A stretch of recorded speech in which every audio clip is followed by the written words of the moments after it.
With the Barbie movie set to release this Friday, Margot Robbie is in for a profitable year and more than likely a new franchise to dominate. While she may be an incredible actor, even the best and brightest sometimes fall flat. Welcome to Beyond the Screen, I'm Nate, and today we're breaking down the top 10 worst Margot Robbie performances of all time. Number 10.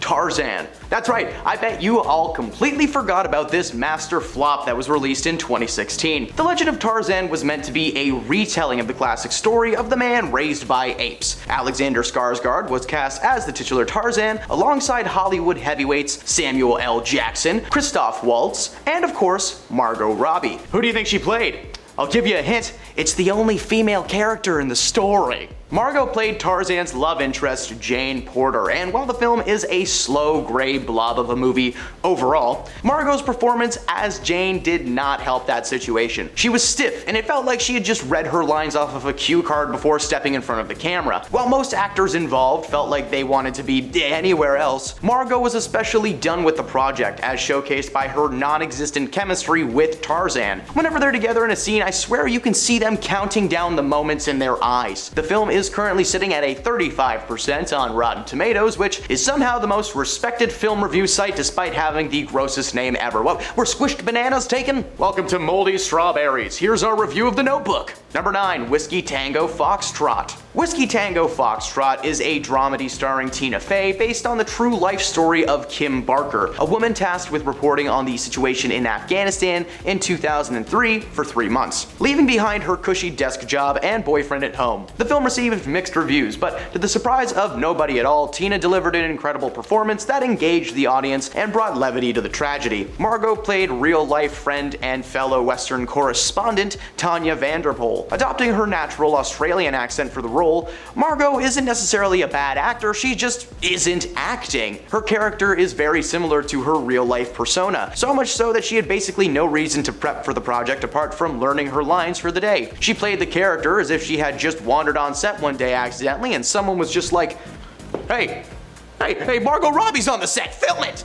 Number 8, Focus. Hey, focus. In 2015, when Will Smith still had a career, he starred alongside Margot in a crime comedy drama flick called Focus. The movie followed Will's character, a veteran con man in the midst of his latest scheme, when a woman from his past shows up to throw his plans for a loop. The film is filled with jokes that never seem to land, thriller sequences that never thrill, and a plot that just can't seem to decide where it wants to go. Margot gave a better performance than her co-star, but that wasn't enough to save the project, whose biggest fault was the script. All of the improv in the world on Margot's part could not have made this thing any better. With a 56% on Rotten Tomatoes, it's at least on the higher end of 50, meaning that it's bad, but it's more good than bad. I don't know. This was actually just the first time that these two would ever collaborate together for a film, but unfortunately it was not the last. You'll see that later. Number 7. Bombshell. Before I start this entry, I would just like to preface by saying that this movie is based on true events and I am in no way commenting on the real people, okay? This is for entertainment and it's about the people who played the people, alright?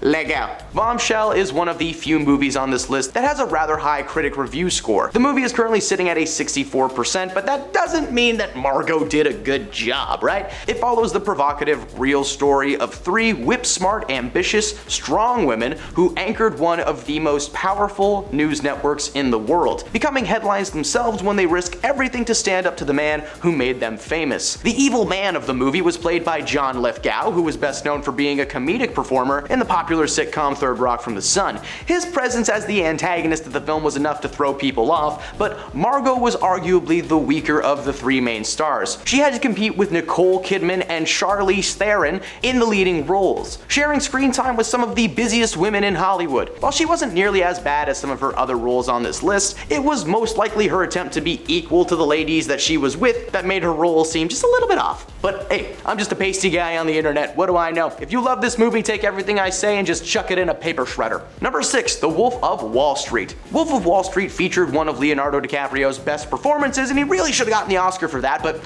we're not here to talk about Leo, we're here to talk about Margot Robbie. First of all, this woman is fantastic at accents. She's from Australia, and I genuinely did not know that until a few years after seeing this movie. Unfortunately, her accent was not enough to distract from her acting. Margot played Leo's second wife, Naomi, in the film, film, a woman from Long Island who ends up being his biggest supporter and enemy. She plays the role of an angry wife very well, but because of that she spends a solid 60% of her screen time just screaming at the top of her lungs. Listen, if I wanted to hear somebody shout at me for 2 hours straight, I would just watch Uncut Gems, okay? There is not a moment of silence in that movie. The overall quality of the film is top tier, but when comparing it to that of her fellow cast like Jonah Hill, Jon Bernthal, or even Matthew McConaughey, it's okay, you know? Just weaker and less fleshed out than the other people on the screen. Matthew McConaughey was only on screen for 15 minutes of the movie's overall runtime, yet he was nominated for an Academy Award in Best Supporting Role. It's not like Jonah Hill is there the entire time.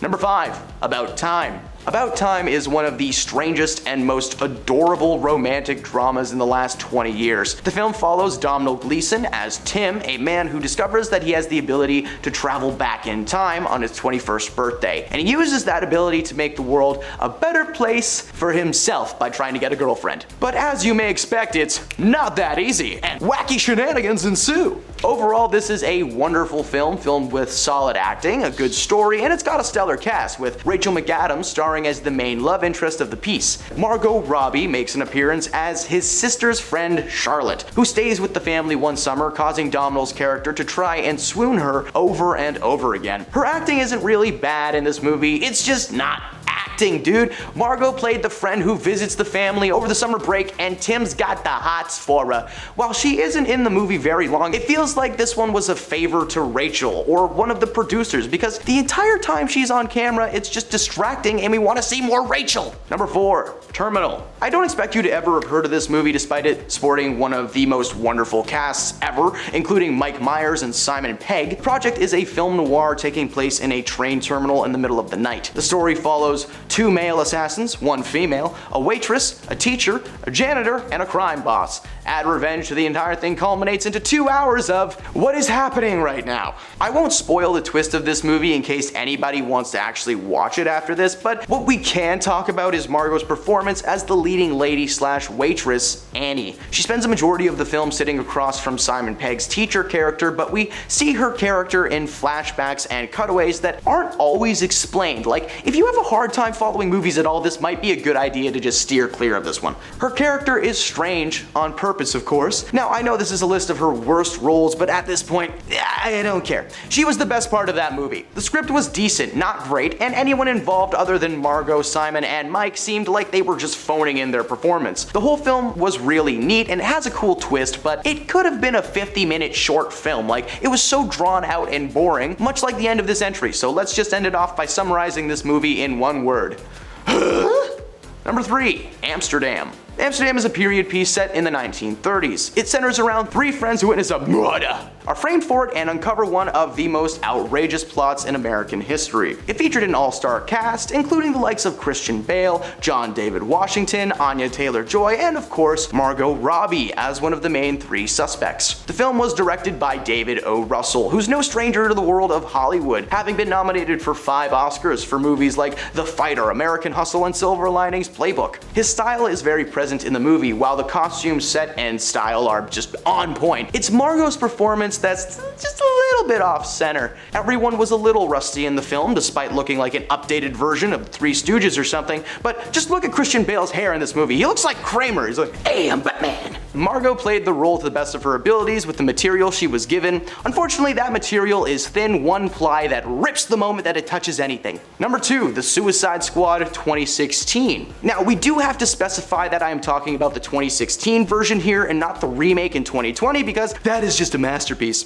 DC's first attempt at a live-action team doomed to have their minds literally blown by the small explosives in their necks was a massive flop. Despite the star power of the cast, including talents like Will Smith, Viola Davis, Joel Kinnaman, and Margot in what is now known as the worst movie of her career. While Margot herself is not the problem, she suffers from the poor writing and massive amounts of studio interference that this project faced. In fact, according to the film's director David Ayer, there is almost a 3-hour cut of this movie, including unused footage that he claims would have saved the project. Margot played Harley Quinn, the girlfriend to Jared Leto's Joker. Her portrayal as Harley was great, despite not having a lot to work with. with, especially with Jared. People were able to look past the end product though and recognize Margot's potential as the clown queen of Gotham. She may have been rough to watch in this 2016 slop fest, but thankfully DC came to their senses and asked her to play the role 2 more times, once in a solo film and another in the new remastered Suicide Squad presented by James Gunn. Number 1. Z for Zachariah. This is a love triangle for the ages. Z, Zed, Zip Zap Zop. I don't know, I'm Canadian, leave me alone for how I pronounce it. Z for Zachariah is a film that follows 3 survivors, 2 men and 1 woman in the wake of a disaster who find themselves in an emotionally charged love triangle. The film featured only 3 actors total: Chris Pine, Chitwell Ejiofor, and I'm sorry if I pronounced that wrong, I definitely did, and Margot Robbie. The plot is intriguing, but unfortunately the movie is anything but. The entire thing plays out kinda like the reality show The Bachelorette. Half of the movie is spent with one of the 2 men being jealous of the other one over and over again. They literally pout in the corner and stare at each other like kids. The acting was also not on display here. Pine is known for being charismatic, but he was bogged down to a brooding recluse in this project. Margot seemed like she had never felt more awkward in her life, and her performance is equally as off-brand and confusing as everybody else, begging the question, who the heck casted this movie? Those are the worst Margot Robbie performances. If you're upset that some of these are the project being bad and not Margot, suck it up, buttercup. I hope you enjoyed this video though. Thank you very much for checking out our content on this channel, and if you made it to the end of the video, I have 2 tickets to the Barbie movie with your name on it. Please hit that like button if you enjoy the content, it means a lot to us here. Thanks for stopping beyond the screen today, and we'll see you next time.